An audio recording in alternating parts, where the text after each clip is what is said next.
তামিম সাকিব একসময়ের পরম দুই বন্ধুর মাঝে হঠাৎ দূরত্ব, দুজন ছুটেছেন দুপথে।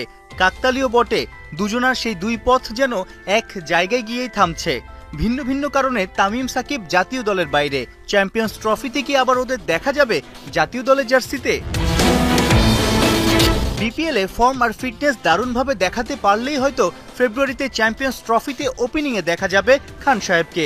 কিন্তু সাকিবের কি হবে? বিপিএল খেলতে দেশে আসার সাহস দেখাবেন? খবর রটেছে সুপার অলরাউন্ডারের দেয়া একাধিক শর্ত শুনে চোখ কপালে বিসিবি কর্তাদের। আমি চাই সাকিব আল হাসান খেলুক, কিন্তু ওর ব্যাপারটা আসলে পুরোপুরি ওর যে কারণে সে আসতে পারছে না, এটা কিন্তু আসলে ক্রিকেট বোর্ড এটার সাথে কোনোভাবে সম্পৃক্ত না। সেটার অ্যান্সার করা আমার জন্য খুব ইজি না আর কি। সেটা দেখতে হবে আইন শৃঙ্খলা রক্ষাকারী বাহিনী, কোর্ট আছে, যারা আছেন তারা যেখানে আছেন তাদেরই এটা ব্যাপারটা মীমাংসা করতে হবে। তবে কি ওয়েস্ট ইন্ডিজ সফরের ওয়ানডে দলেও সাকিব থাকছেন না? ভারতের কানপুরেই কি শেষ আন্তর্জাতিক ম্যাচ খেলে ফেলেছেন নাম্বার 75?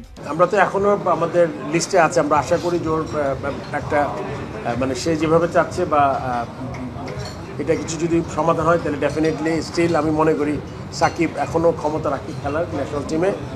বাট এইভাবে আসলে একটা প্লেয়ারের জন্য খুব বেশি একটা মানে সে যে দেশের বাইরে থেকে টুর্নামেন্টগুলো খেলবে তাকে মেন্টালি খুব একটা, আপনি জানেন যে একটা ফ্র্যাঞ্চাইজি লিগ খেলা দেশের জন্য খেলা এক কথা না, আপনার প্রিপারেশন হয়, টিমের জেলটা দরকার হয় খুব বেশি। সেটা যদি করতে পারছে না এখন আসলে মানে ও আমার মনে খুব বড় একটা মেন্টাল স্টেটে নাই দেশের জন্য খেলার জন্য আমার মনে হয়। সেক্ষেত্রে আমরা মানে এই জিনিসটা ওকে আমরা ওর উপরে ছেড়ে দিয়েছি। আমরা যে কোনো দিন যে কোনো টিমের সাথে একটা ম্যাচ জিতে দিতে পারে, এরকম প্লেয়ার কোথায় আছে? ফ্র্যাঞ্চাইজি মালিকদের সঙ্গে মিটিং সেরেছেন বিসিবি সভাপতি ফারুক আহমেদ। নতুন মৌসুমে আয়োজনে এবং মাঠের খেলায় সবার মন কাটতে চায় ক্রিকেট বোর্ড। আগের আসরের বকেয়া টাকা তুলতেও বেশ উদ্যোগী বিসিবির নয়া কমিটি।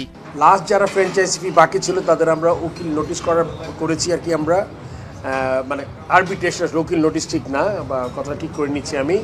ওদের সাথে যেই একটা প্রসেস আছে, আপনি জানেন যে গত বিপিএলে যারা কিছু টাকা বাকি ছিল তারা এবার অনেকে টিম করছে না, মানে টিমে নাই তাদের, এই জন্য তাদের কাউকে বাদ দেওয়া হচ্ছে। কারা ইন্টারেস্ট শো করেনি প্রথমে, তাদের টাকাটা একটা লম্বা প্রক্রিয়া, টাকাটা উদ্ধার করা। আমরা চেষ্টা করছি আমাদের যেই নিয়মের মধ্যে থেকে কিভাবে টাকা উদ্ধার করা যায়। প্রতি বিপিএলেই টিকিট যেন সোনার হরিণের রূপ নেয়। স্টেডিয়ামের সামনে টিকিট বুথে হুলস্থুল দেখা যায়। এবার অনলাইনে টিকিট বিক্রির ব্যবস্থা কি করবে বিসিবি? এবার আসলে আমরা চেষ্টা করছি ই-টিকেটিং সিস্টেম চালু করা, যা ক্রিকেট ভক্তদের সুশৃঙ্খল ঝামেলাহীন ক্রিকেট পাওয়ার অভিজ্ঞতা দেবে। সাইফুল রূপক,